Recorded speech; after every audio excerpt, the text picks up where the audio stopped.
어제 나누었던 말씀 잠깐 정리하겠습니다. 혼인 관계로 율법과 이 하나님의 백성과의 관계를 설명했습니다.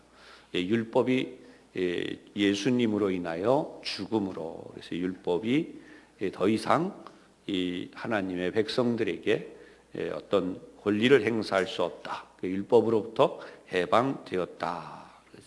그래서 두 번째로 율법이 선한 일을 이루는 줄로 알았는데 오히려 율법은 죄를 알게 한다.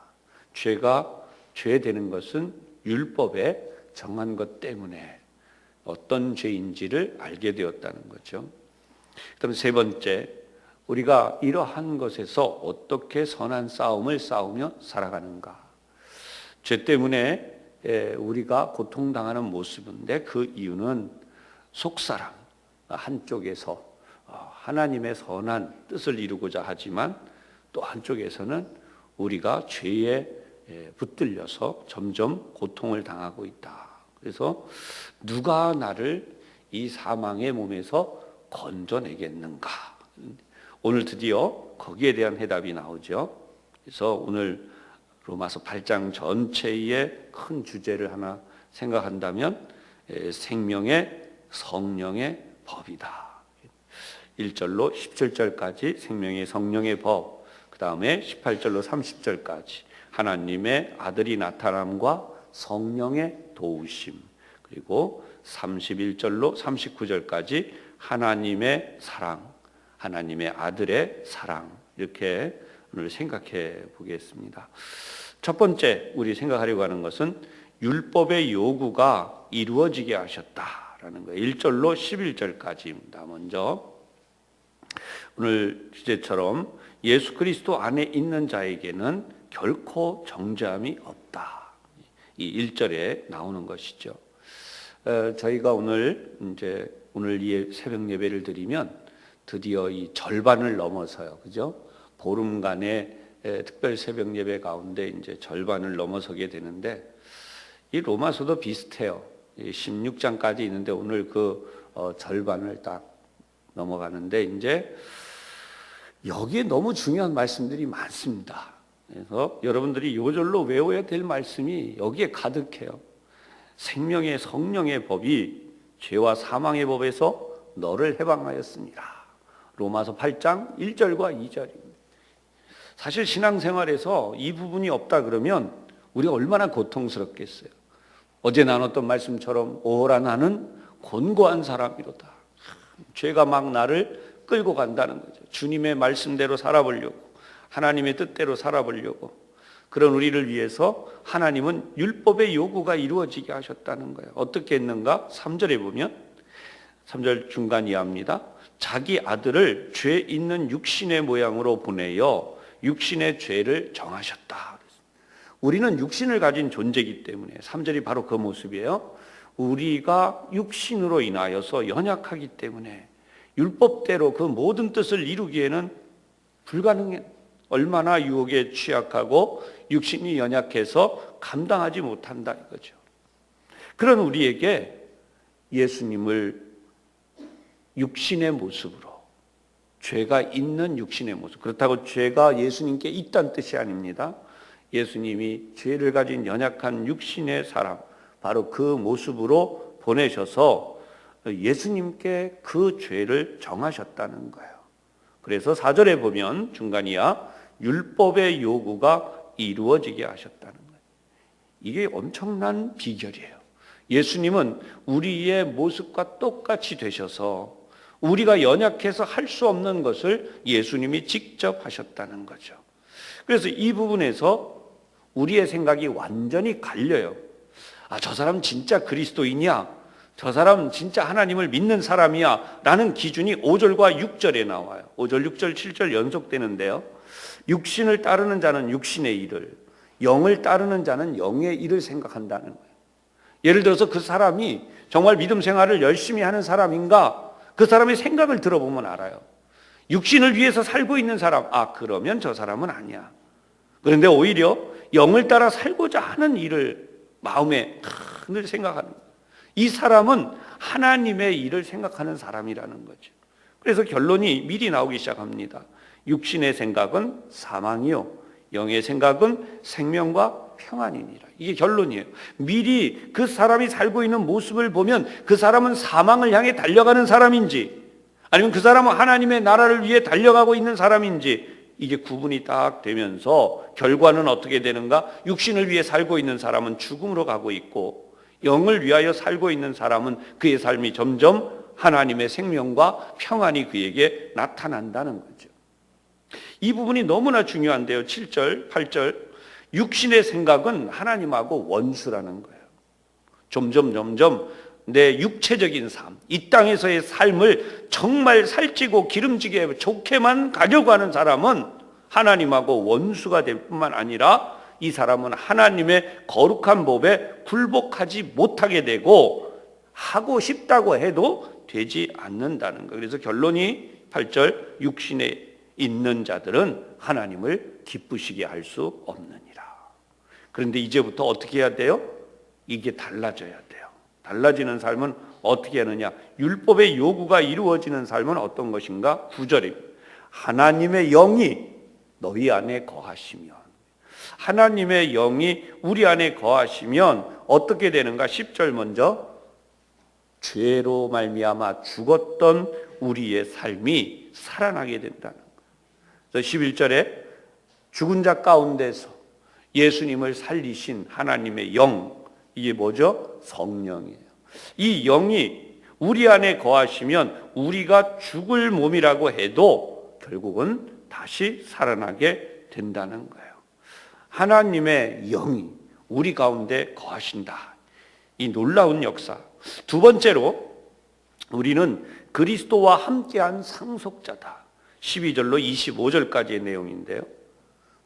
여기는 한마디로 요약할 수 있어요. 어떤 내용이냐면 현재 우리가 살고 있는데 이 살고 있는 우리의 삶에 성령이 우리 가운데 들어오셨는데 이 성령을 뭐라고 이야기하느냐? 15절에 양자의 영이라고, 하나님의 아들 예수님의 영, 이 영이 우리 안에 들어오셔서 우리를 어떻게 하느냐? 양자로 삼아주셨다는 거예요. 그래서 우리가 하나님을 아버지라고 부르게 됐다. 우리 인간이 감히 어떻게 하나님을 아버지라고 불러요? 처음에 우리 시작할 때 우리 인간은 하나님과 원수라고 그랬어요. 그런데 예수님이 십자가에서 죽으심을 통하여서 하나님과 우리를 화목하게 하셨다고 그랬어요. 그런데 마침내 우리가 하나님을 뭐라고까지 불러요? 아빠, 아버지라고. 누가 우리가 하나님의 자녀라고 말해요? 성령이 16절에 나오죠. 성령이 우리를 하나님의 자녀라고 말했어요. 이것을 뭐라고 다시 오늘 바울이 말하느냐? 하나님의 나라를 유업으로 받는 상속자가 되었다. 17절. 그래서 하나님 나라를 받는 상속자, 그리스도와 함께한 상속자. 그런데 중요한 것이 있어요. 우리는 이 하나님의 상속자로 살아가기 위해서는 그 영광만 받을 뿐만 아니라 예수님이 받았던 고난도 함께 받아야 된다는, 참 얌체 같은 사람이 될 수는 없어요. 예수님이 죄와 싸워 이기기 위해 고난을 받았던 것처럼 우리들도 예수님이 이미 싸워서 이기시고 율법의 요구가 이루어지게 하시고 그래서 죄와 고난이 우리를 공격해 올 때에, 그렇죠? 우리는 고난을 겪을지언정 죄를 짓지 않는다는 거예요. 그것이 12절에 나와요. 육신에게 져서 육신대로 살 것이 아니니라. 우리가 이 삶을 살다 보면 여전히 우리는 옛사람, 육신의 그 삶을 향해서 나도 모르게 옛 습관에 의해서 벗어버리지 못하고 끌려가는데 13절 보면 너희가 육신대로 살면 반드시 죽을 것이로되 영으로서 몸의 행실을 죽이면 살리니. 하나님이 맨 먼저 우리를 살려내신 것은 영이에요. 우리 육이 아니에요. 그렇기 때문에 영을 먼저 살려내셨기 때문에 이 영으로서 몸의 행실을 죽이면이라고 표현했는데 다스려 나가면 오히려 이 표현이 더 쉬울 수 있죠. 죄가 하자는 대로 끌려가는 이 육신을 향해서 안 돼. 더 이상 그 죄에 끌려가면 안 돼. 미움, 질투, 시기, 다툼, 분쟁, 모든 인간의 무너짐이 우리 속에서 여전히 왕노릇하려고 할 때에 안 돼. 그렇게 끌려가면 죽어! 라고 하면서 그것을 멈출 수 있는 것이 바로 이 양자의 영이라는 거예요. 근데 이 양자의 영은 이러한 싸움을 할 때에 결코 한순간에 쉽게 끝나는 게 아니라는 거예요. 고난도 함께 받아야 된다. 왜냐하면 그것을 포기함으로 내 삶에 찾아오는 모든 유익이 포기되고 동시에 불이익이 오거든요. 이 불이익을 고난이다, 세상에서 받는 고난이다 라고 설명을 해요. 그리고 이 모든 것에 대해서 24절에 보이는 소망이 아니니 보이는 것을 누가 바라리요. 만일 우리가 보지 못하는 것을 바란다면 참고 기다려야 한다라고 25절에 결론을 내리고 있습니다. 세 번째로 우리는 이 모든 싸움에서, 이 모든 삶 속에서, 이 모든 고난 속에서 우리는 어떻게 되는가? 하나님의 사랑으로 인하여 넉넉히 이기게 된다라는 거예요. 26절에서 39절까지의 내용을 정리해 볼 수 있습니다. 누가 우리를 도와주십니까? 성령이. 26절에 보면 성령도 우리의 연약함을 도우시나니. 내가 기도하고자 하지만, 내가 기도하고자 하는 대로 제대로 하지 못해도 우리가 하나님 앞에 성령님 도와주시옵소서. 그때 성령님이 어떻게 해요? 우리가 마땅히 기도할 바를 알지 못해도 성령께서 우리보다 더 탄식하시면서, 말할 수 없는 탄식으로 이렇게 표현되어 있죠. 우리를 위하여 친히 간구하시느니라. 우리가 다 기도하지 못할 때 성령님을 의지하면 성령 하나님이 우리보다 더 놀랍게 기도를 해 주시는데 어떻게 하시는가?